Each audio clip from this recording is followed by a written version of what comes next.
The vehicle lacked electronic warfare equipment and was attacked by a kamikaze.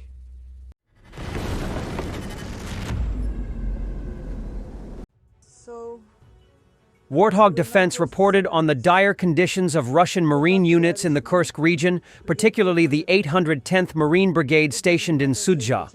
Again, we can see that Russia's demilitarization is on track. The volunteer reports 100 body bags and gloves are sent to the Russian 810th Brigade in Sudzha. Situation's dire. Our boys are desperately, they say. So, we will now close the second list. Good luck to the Irishman, Brigade 810. It doesn't matter, take whichever you like. It's a very difficult situation. I won't specify, but we are giving 100 bags for cargo 200, 2 sets of tools, 2 screwdrivers, medical gloves, because the guys, it's impossible to put into these bags without gloves.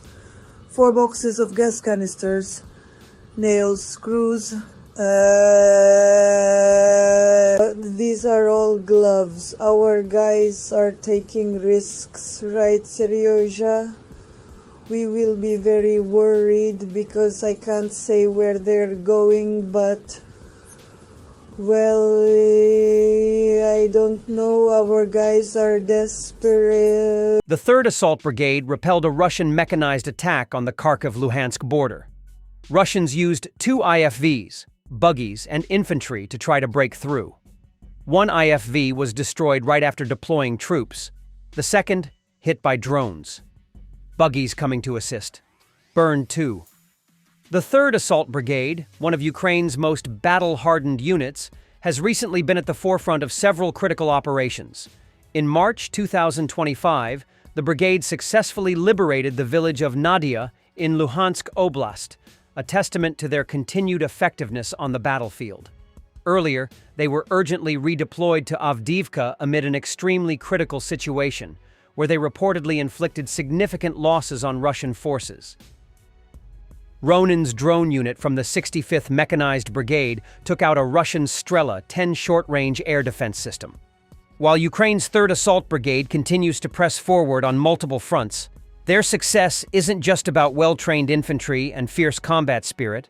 It's also about how technology, especially drones, is reshaping the battlefield in real time. Take, for example, the Ronin's drone unit from the 65th Mechanized Brigade. In a recent strike, they successfully destroyed a Russian Strela 10 short-range air defense system. An impressive feat considering that the Strela is specifically designed to shoot down low-flying aircraft and drones. This isn't a one-off event either. Over the past several months, Ukrainian drone teams have repeatedly targeted and neutralized high-value Russian assets like Pantsir-S, Tor M2s, and now Strelas, often at a fraction of the cost it takes to deploy them. This shift in battlefield dynamics is massive. Russian air defense systems, once seen as a backbone of their operational security, are increasingly exposed and vulnerable. The Ukrainians are leveraging small FPV drones, fast, agile, and deadly, to locate and destroy these systems before they can even lock on. They're cheap, they're effective, and they're psychologically devastating. One successful strike doesn't just knock out equipment, it disrupts entire defensive sectors and forces Russian commanders to constantly relocate or camouflage assets, wasting time and manpower. The impact is visible. With air defense weakened, Ukraine's drone operations face less resistance, making it easier to gather intelligence, strike artillery positions, and even hit moving vehicles behind the lines. It's a domino effect, and the 3rd Assault Brigade, like many others, is benefiting directly from it. Their mobility and assault capability are amplified when drones are clearing the sky ahead of them.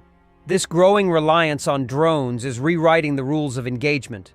Where once heavy armor and air superiority dominated, now it's small drone teams, working with pinpoint precision, that are shaping the outcome of key battles. And as long as Russian command continues underestimating this shift, Ukraine will keep exploiting that blind spot with deadly efficiency. Russian soldier films one of 3 unkillable UAZ Bukankas, 2 unkillable already wrecked. A roof hit sent one unlucky passenger to fertilize the soil. One of our vehicles, the only one still running. The legendary, indestructible, or rather eternally living UAZ. The only one left running, even after an attack by an enemy kamikaze drone. That is, the vehicle lacked electronic warfare equipment and was attacked by a kamikaze. I think you can partially see its roof now. The roof was breached. The hit was on the roof.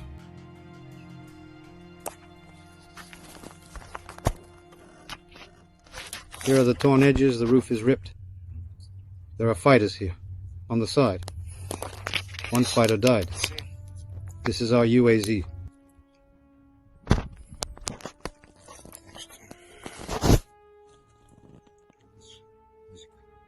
Meanwhile, Russia stumbles over its own lies about terrorist strikes on Sumy. Zakharova claimed the April 13th attack targeted a so-called meeting of Ukrainian commanders with Western instructors at Magellan restaurant. Problem is, that restaurant is in Kryvyi Rih, hit by an Iskander on April 4th. Well, about the favorite method of the Kiev regime and its Western patrons.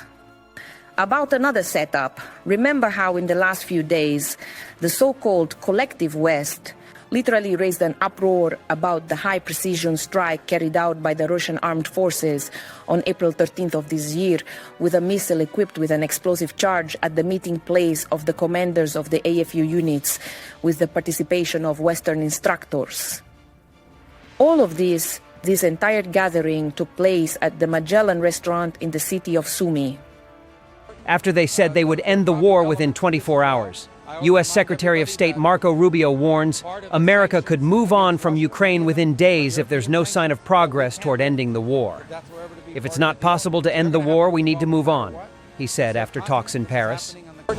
There are probably elements of this as well. I always remind everybody that part of the sanctions against Russia, many of them, are European sanctions that we can't lift if that's ever to be part of a deal. So they're going to have to be involved no matter what.